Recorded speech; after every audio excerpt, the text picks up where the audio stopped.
Hello मेरे shining stars.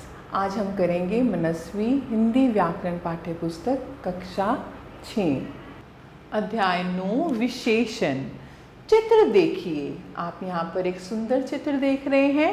टोकरी में कुछ फल रखे हैं। सभी फल ताजे व रसीले हैं। फल खाना स्वास्थ्य के लिए लाभदायक होता है। उपयुक्त वाक्यों में रंगीन पद कुछ ताजे रसीले व लाभदायक फल संज्ञा की विशेषता बता रहे हैं। ये शब्द क्या है? विशेषण। परिभाषा: संज्ञा या सर्वनाम शब्दों की विशेषता बताने वाले शब्द विशेषण कहलाते हैं। विशेषण शब्द जिन संज्ञा या सर्वनाम शब्दों की विशेषता का बोध कराते हैं उन्हें विशेष्य कहा जाता है। जैसे प्रशांत ईमानदार लड़का है। विशेषण क्या है इसमें? ईमानदार। और हम किसकी बात कर रहे हैं? प्रशांत की, लड़का, सो विशेष्य इसमें क्या है? प्रशांत। खरगोश शाकाहारी होता है। शाकाहारी विशेषण, खरगोश विशेष्य।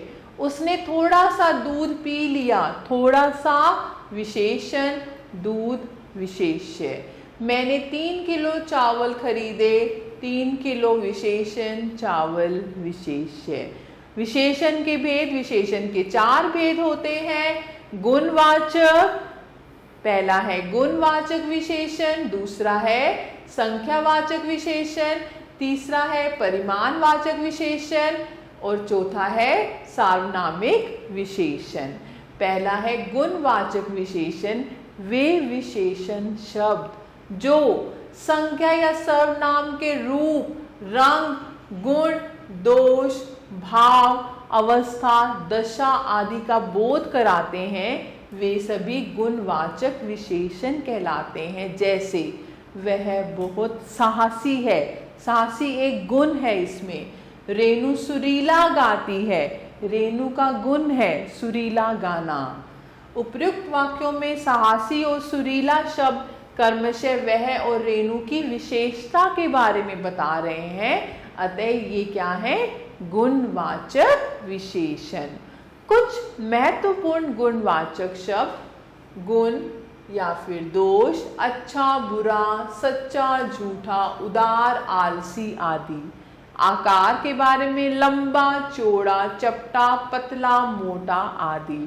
रंग: लाल, हरा, पीला, चमकीला, काला आदि। दशा या फिर अवस्था: गरीब, अमीर, भारी, सूखा, नया, घना आदि। स्वाद या फिर गंध: खट्टा, मीठा, कड़वा, सुगंधित, बदबूदार आदि।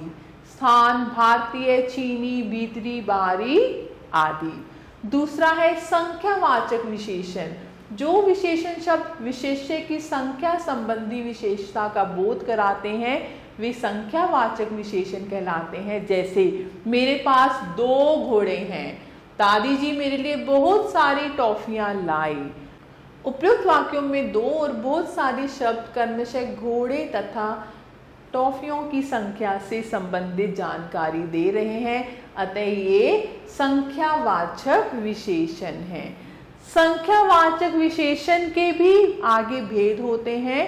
कितने भेद हैं? 2 भेद होते हैं। क निश्चित संख्यावाचक विशेषण, ख अनिश्चित संख्यावाचक विशेषण। पहला है निश्चित संख्यावाचक विशेषण। जो विशेषण शब्द विशेष्य की निश्चित संख्या का बोध कराएं उसे हम कहते हैं निश्चित संख्यावाचक। जैसे यह 1 दर्जन केले हैं। मेज पर 4 फूल रखे हैं। उपयुक्त वाक्यों में 1 दर्जन और 4 शब्द वाक्य में आए संख्या शब्दों कर्मशः केले और फूल की निश्चित संख्या का बोध करा रहे हैं। अतः ये क्या है? निश्चित संख्यावाचक। ख अनिश्चित संख्यावाचक। जो विशेषण शब्द विशेष्य की संख्या संबंधी विशेषता का निश्चित बोध नहीं कराते वे अनिश्चित संख्यावाचक विशेषण कहलाते हैं। जैसे चाय में चीनी कम है। कितनी कम है ये नहीं पता। सभा में अनेक लोग आए हैं। कितने लोग आए हैं ये भी नहीं पता। उपयुक्त वाक्यों में कम और अनेक शब्द वाक्य में आए संख्या शब्दों कर्मशः चीनी तथा लोग की निश्चित संख्या के बारे में नहीं बता रहे हैं, अतः ये अनिश्चित संख्यावाचक विशेषण हैं। तीसरा है परिमाणवाचक विशेषण। जो विशेषण शब्द विशेष्य की परिमाण संबंधी विशेषताओं का बोध कराते हैं वे परिमाणवाचक विशेषण कहलाते हैं। जैसे 1 किलो टमाटर दे दो, माँ थोड़ी दाल चाहिए। उपयुक्त वाक्यों में 1 किलो तथा थोड़ी शब्द वाक्य में आए संख्या शब्दों कर्मशः टमाटर और दाल की परिमाण संबंधी विशेषता बता रहे हैं, अतः ये परिमाणवाचक विशेषण हैं। परिमाणवाचक के भी दो भेद होते हैं, निश्चित परिमाणवाचक और अनिश्चित परिमाणवाचक। निश्चित परिमाणवाचक विशेषण जिन विशेषण शब्दों से वस्तुओं की निश्चित मात्रा का बोध हो उन्हें निश्चित परिमाणवाचक विशेषण कहते हैं। जैसे 10 किलो चावल, 2 लीटर तेल, 1 क्विंटल गेहूं, 5 मीटर कपड़ा, मुट्ठी भर सरसों आदि। ख अनिश्चित परिमाणवाचक विशेषण जिन विशेषण शब्दों से वस्तुओं की ठीक ठीक मात्रा का बोध ना हो उन्हें अनिश्चित परिमाणवाचक विशेषण कहते हैं। जैसे थोड़ी सी दाल, कुछ तेल, जरा सा घी, बहुत पानी, ज्यादा दूध आदि। संख्यावाचक और परिमाणवाचक विशेषण में अंतर। जिन वस्तुओं की गिनती की जा सकती है उनकी संख्या का बोध कराने वाले शब्द संख्यावाचक विशेषण कहलाते हैं, और जिन वस्तुओं की नाप तोल की जा सकती है उनके परिमाण, मात्रा या माप का बोध कराने वाले शब्द परिमाणवाचक विशेषण कहलाते हैं। इनके अंतर को स्पष्ट करने के लिए कुछ उदाहरण दिए जा रहे हैं। क हमने कुछ चावल खरीदे, परिमाणवाचक। ख हमने कुछ निबंध लिखे, संख्यावाचक। ग आपके पीने के लिए काफी दूध है, परिमाणवाचक। वहां पर काफी लोग हैं, संख्यावाचक, क्योंकि हम लोग को गिन सकते हैं, वो संख्या है कोई, तो संख्यावाचक। चौथा है सार्वनामिक या संकेतवाचक विशेषण। जिन सर्वनाम शब्दों का प्रयोग किसी संख्या की विशेषता बताने के लिए विशेषण की तरह किया जाता है उन्हें सार्वनामिक या संकेतवाचक विशेषण कहते हैं। जैसे हमारा विद्यालय बहुत बड़ा है, मेरा घर निकट ही है। उपयुक्त वाक्यों में रंगीन शब्द हमारा और मेरा मूल रूप से सर्वनाम है। उपयुक्त वाक्यों में इनका प्रयोग संज्ञा के स्थान पर ना होकर संज्ञा के साथ उसकी विशेषता बताने के लिए विशेषणों के रूप में हुआ है। चूंकि ये सर्वनाम से बने हैं इसीलिए ये क्या कहलाते हैं, सार्वनामिक विशेषण। सर्वनाम और सार्वनामिक विशेषण में क्या अंतर है? यूं तो सर्वनाम शब्दों का प्रयोग संज्ञा के स्थान पर किया जाता है, लेकिन जब सर्वनाम शब्दों का प्रयोग संख्या के साथ उसकी विशेषता बताने के लिए विशेषण की तरह किया जाता है तब वे सार्वनामिक या संकेतवाचक विशेषण बन जाते हैं। इन दोनों प्रकार के शब्दों को स्पष्ट करने के लिए कुछ उदाहरण दिए जा रहे हैं। जैसे वह जाता है, सर्वनाम। ख वह लड़का जाता है, सार्वनामिक विशेषण। कोई आया था, सर्वनाम। कोई बच्चा आया था, सार्वनामिक विशेषण। तो मैं आशा करती हूँ आपको ये अंतर स्पष्ट हो गया होगा। अब हम करते हैं विशेषण के लिंग और वचन। पहला है केवल आ अंत वाले। आकारांत पुल्लिंग विशेषण में उनके विशेष्य के लिंग और वचन के कारण प्राय परिवर्तन होता है। जैसे अच्छा बालक, अच्छी बालिका, अच्छे बच्चे। मोटा लड़का, मोटी लड़की, मोटे लड़के।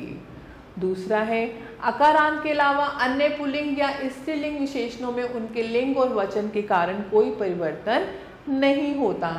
प्रविशेषण जो शब्द विशेषणों की विशेषता बताते हैं उन्हें प्रविशेषण कहते हैं। जैसे क यह बच्ची कुछ तेज है, ख सुधा बहुत सुंदर है, ग वह रोगी थोड़ा कमजोर है, आज सूर्य गहरा लाल है। उपयुक्त वाक्यों में रंगीन शब्द कुछ, बहुत, थोड़ा और गहरा प्रविशेषण शब्द है, क्योंकि ये शब्द कर्मशः, तेज, सुंदर, कमजोर और लाल विशेषण शब्दों की विशेषता बता रहे हैं। ये विशेषण की भी विशेषता बता रहे हैं, इसलिए ये क्या है? प्रविशेषण। विशेषणों की तुलना की दृष्टि से विशेषणों की 3 अवस्थाएं होती है। पहला है मूलावस्था, दूसरा है उत्तरावस्था, तीसरा है उत्तम अवस्था। पहला है मूलावस्था। मूलावस्था विशेषण की सामान्य अवस्था होती है, इसमें किसी की तुलना नहीं की जाती, अपितु किसी व्यक्ति या वस्तु की विशेषता बताई जाती है। जैसे पायल सुंदर है, गौरव महान है, वह श्रेष्ठ है। दूसरा है उत्तर अवस्था। उत्तर अवस्था विशेषण की वह अवस्था होती है जिसमें 2 व्यक्तियों या वस्तुओं की तुलना करके किसी एक को अधिक या कम। दूसरा है उत्तर अवस्था। उत्तर अवस्था विशेषण की वह अवस्था होती है जिसमें 2 व्यक्तियों वस्तुओं की तुलना करके किसी एक को अधिक या कम बताया जाता है। इसमें मूल शब्द के बाद तर प्रत्यय जोड़ दिया जाता है। कम, ज्यादा, बहुत, बड़ा, अधिक आदि शब्दों का भी प्रयोग उत्तरावस्था में किया जाता है। उदाहरण क वाणी तनु विमला से सरलतर है, यानी अधिक सरल है। ख रवि तुषार से श्रेष्ठतर है, रवि तुषार से अधिक श्रेष्ठ है। ग उसकी वंदना नीति से मृदुतर है, मृदु ज्यादा है। घ मेरा भाई तुम्हारे भाई से योग्यतर है, ज्यादा योग्य है। अब हम बात करते हैं उत्तम अवस्था। उत्तम अवस्था विशेषण की वह अवस्था होती है जिसमें 2 या 2 से अधिक व्यक्तियों अथवा वस्तुओं की तुलना करके किसी एक को सबसे अधिक या कम बताया जाता है। इसमें मूल शब्द के साथ तम प्रत्यय जोड़ दिया जाता है। सबसे कम, सबसे बड़ा, सबसे अधिक आदि शब्दों का भी प्रयोग उत्तम अवस्था में किया जाता है। उदाहरण क कृष्ण मीरा के प्रियतम आराध्य थे, सबसे प्यारे, प्रियतम। ख वशिष्ठ योग्यतम गुरु थे, सबसे योग्य। ग उसने कक्षा में अधिकतम अंक प्राप्त किए, सबसे ज्यादा। घ सचिन तेंदुलकर भारतीय क्रिकेट का श्रेष्ठतम खिलाड़ी है, सबसे श्रेष्ठ। विशेषण की 3 अवस्थाओं के उदाहरण मूलावस्था, उत्तरावस्था, उत्तमावस्था। अधिक, अधिकतर, अधिकतम। न्यून, न्यूनतर, न्यूनतम। लघु, लघुतर, लघुतम। सुंदर, सुंदरतर, सुंदरतम। श्रेष्ठ, श्रेष्ठतर, श्रेष्ठतम। उच्च, उच्चतर, उच्चतम। विशेषणों की रचना क कुछ शब्द मूल रूप में विशेषण होते हैं, जैसे अच्छा, बुरा, चतुर, उच्च, सुंदर, मधुर, न्यून, मूर्ख, महान, वीर आदि। ख कुछ विशेषण शब्द संज्ञा, सर्वनाम, क्रिया और अवयव में प्रत्यय आदि जोड़कर बनाए जाते हैं, जैसे बेहतर से बेहतरीन, परिवार से पारिवारिक, दिन से दैनिक, शब्द से शाब्दिक, जीव से जीवित, लड़ना से लड़ाकू, आगे से अगला आदि। संख्या शब्दों से विशेषण शब्दों की रचना। अब हमारे पास संख्या शब्द है, उससे हम विशेषण बनाएंगे, जैसे प्रकाश, प्रकाशित, अपमान, अपमानित, प्यार, प्यारा, बंगाल, बंगाली, भारत, भारतीय, मानव, मानवीय, ग्राम, ग्रामीण, दया, दयालु, चमक, चमकीला, अर्थ, आर्थिक, पुराण, पुराणिक, पीड़ा, पीड़ित, बुद्धि, बुद्धिमान, विष, विषेला, चाचा, चचेरा, जीव, जीवित, घृणा, घृणित, प्यास, प्यासा, पंजाब, पंजाबी, राष्ट्र, राष्ट्रीय, आदर, आदरणीय, नव, नवीन, ईर्ष्या, ईर्ष्यालु, रंग, रंगीला, साहित्य, साहित्यिक, सप्ताह, साप्ताहिक, पुष्प, पुष्पित, श्री, श्रीमान, वन, वनेला, मामा, ममेरा। और ऐसे और भी हैं, रिक्शा, रिक्शा वाला, सब्जी, सब्जी वाला। अब हम करते हैं सर्वनाम शब्दों से विशेषण बनाने में निम्नलिखित प्रत्ययों का प्रयोग किया जाता है।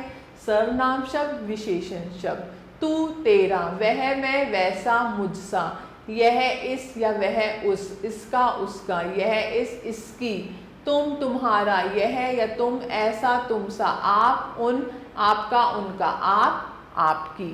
क्रिया शब्दों से विशेषण बनाने में निम्नलिखित प्रत्ययों का प्रयोग किया जाता है। क्रिया शब्द विशेषण पीना, पियक्कड़, कमाना, कमाऊ, बेचना, बिकाऊ, घूमना, घुमक्कड़, टिकना, टिकाऊ, खाना, खाऊ। अव्यय शब्दों से विशेषण बनाने में निम्नलिखित प्रत्ययों का प्रयोग किया जाता है।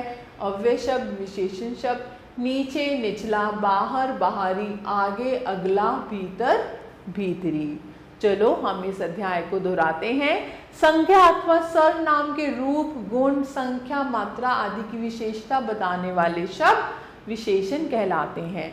जिन शब्दों की विशेषता बताई जाती है वे विशेष्य कहलाते हैं।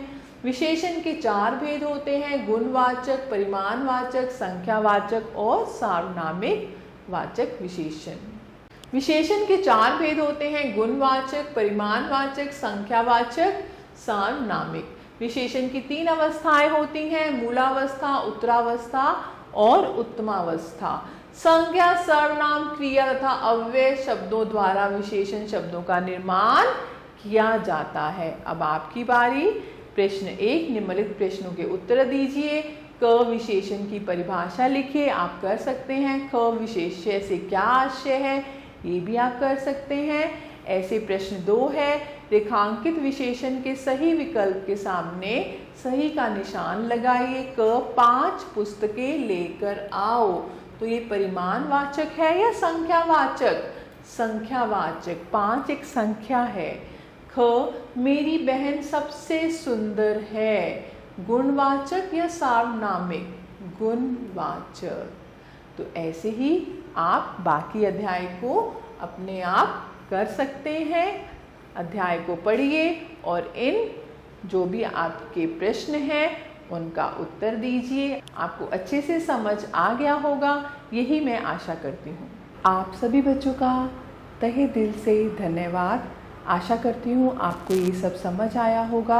अब आप अपने आप अभ्यास कर सकते हैं। खुश रहिए, स्वस्थ रहिए।